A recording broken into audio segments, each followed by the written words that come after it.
Hey everyone, how you doing today? It's me, David, coming to you from my whiskey den here in Central Ohio.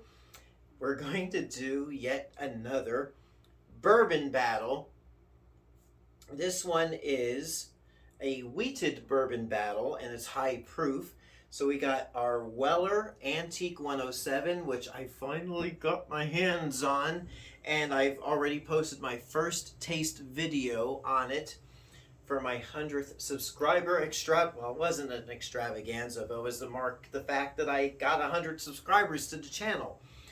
And it's going up against Maker's 101. Now, yeah, it's a little bit higher percentage of alcohol, but they're both high proof wheated bourbons, and I do enjoy both of them. And when I did the video for this one, I think I even said it in the video.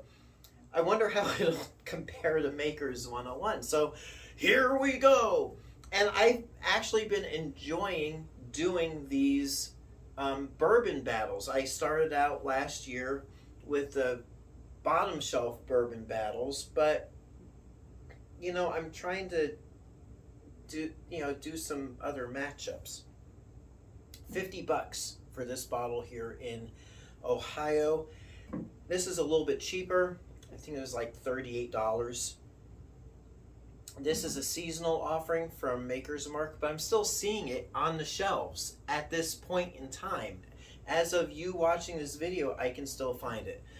So, and then Weller, have fun finding it because there's distribution issues, if you know what I mean.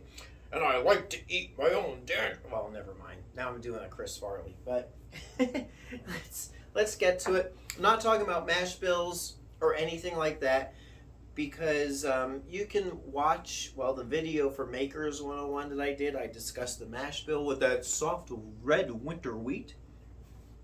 And Weller, the Buffalo Trace Distillery does not like to disclose what their mash bills are. All right, enough jabbering.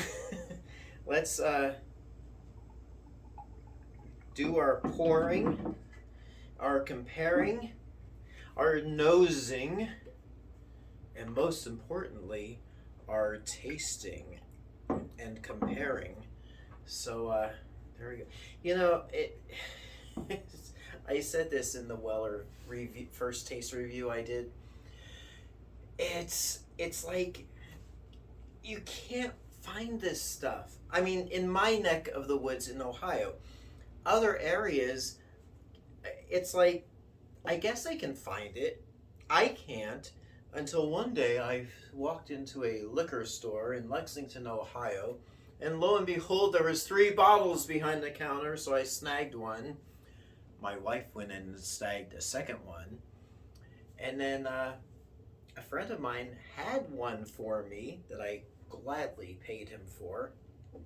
So now the third bottle I have is for a buddy in Idaho. So Jason, if you're watching this, you can know firsthand if the Weller and the Maker's 101 are anything alike. So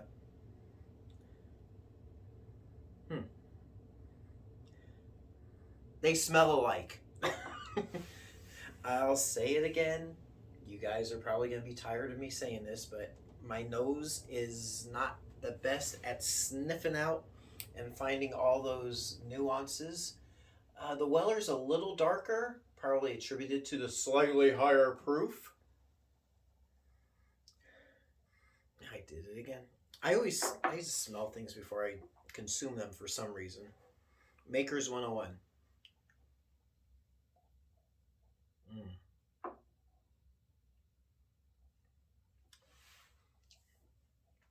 Really, I love that. It's caramelly up in the front, smooth, honeyish.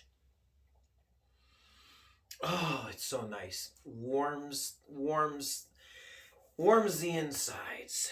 It's such a beautiful bourbon, and I know there's the naysayers. It's like, well, it's Maker's Mark, and you can get it just about anywhere, and it's not that great. I really enjoy a good pour of Maker's Mark, just the 90 proof Maker's Mark, but the 101 is really nice. Mm. It's nice, smooth, sweet, has that little bit of a burn at the end. But let's see what the Weller is like. I've been looking so forward to getting a bottle of this and comparing it to other stuff.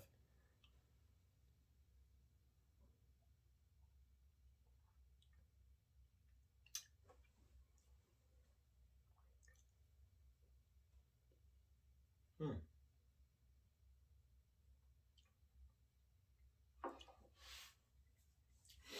To me, they're pretty comparable. The Weller has a little bit more depth of flavor to it, but it's very similar. I mean, just one thing. Just bear with me. Why did I pause? I wanted to have a couple of oyster crackers and not chew in front of you on camera. But I'm doing it anyway. Let's see.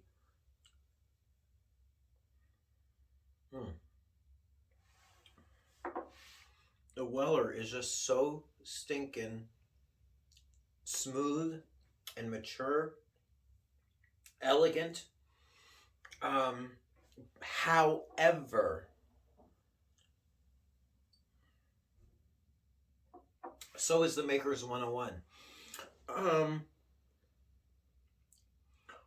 They don't. Okay, I prefer by a slight margin the Weller 107.